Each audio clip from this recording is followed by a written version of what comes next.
सोमवार को केंद्रीय वित्त मंत्री निर्मला सीतारमण ने देश का आम बजट पेश किया।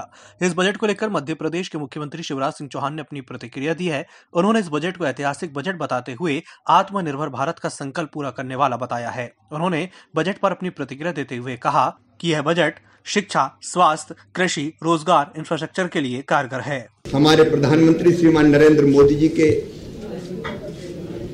नेतृत्व में, उनके मार्गदर्शन में माननीय वित्त मंत्री जी ने जो बजट प्रस्तुत किया है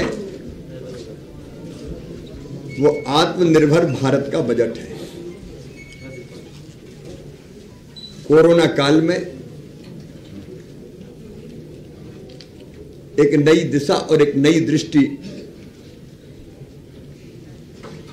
देश के विकास और जन कल्याण की इस बजट में दी गई है। ये क्रांतिकारी बजट है, ऐतिहासिक बजट है, भारत की समृद्धि और विकास का बजट है, जिसमें समाज के सब वर्गों का ध्यान रखा गया है। सर्वे भवन्तु सुखिनः सर्वे सन्तु निरामया का बजट है। प्रधानमंत्री आपदा को अवसर में बदलना जानते हैं। मैं मानता हूं कि कोरोना काल में आपदा को अवसर में बदलने का ये बजट है। आत्मनिर्भर भारत बनाने की दृढ़ इच्छा शक्ति का इसमें समावेश है और विशेषकर समाज का चाहे गरीब वर्ग हो,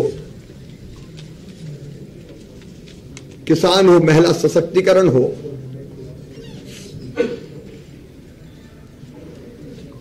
या नौजवानों को रोजगार के नए अवसर देने का सवाल हो,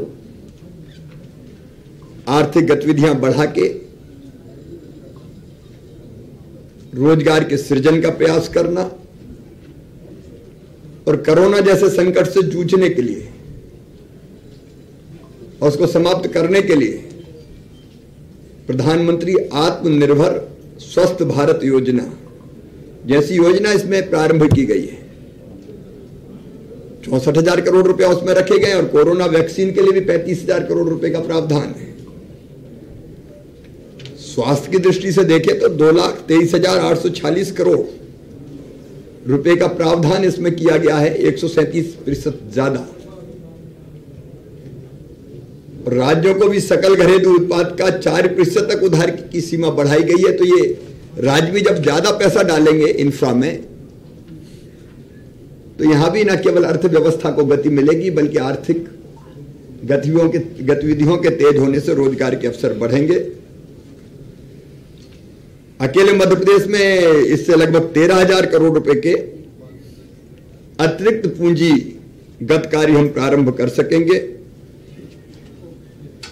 उज्ज्वला योजना के अंतर्गत 1 करोड़ नए परिवारों को, बहनों को सम्मिलित किया जाएगा। मध्य प्रदेश में सीधे सीधे 8 लाख नए गैस कनेक्शन हमारी माता बहनों को मिलेंगे। फिर 75वीं सालगिरह पर आजादी के 75 वर्ष से अधिक उम्र के वरिष्ठ नागरिकों को आयकर रिटर्न भरने से छूट दी गई है। ये बुजुर्गों को वरदान होगा। हमारे जनजातीय क्षेत्रों में नए विद्यालय 750 प्रारंभ करना, एकलव्य स्कूल के रूप में या सैनिक स्कूल 100 नए खोलना, ये शिक्षा की दृष्टि से क्रांति लाएंगे। इन परिस्थितियों में इससे क्रांतिकारी बजट की कल्पना कोई नहीं कर सकता था। इस बजट में मोदी जी की जिद, जुनून और जज्बा एक वैभवशाली, गौरवशाली, संपन्न, समृद्ध और सशक्त भारत के निर्माण का न केवल दिखाई देता है बल्कि इससे साकार होता है। भोपाल से EMS टीवी के लिए वीडियो जर्नलिस्ट देवेंद्र माली के साथ हेमंत माली की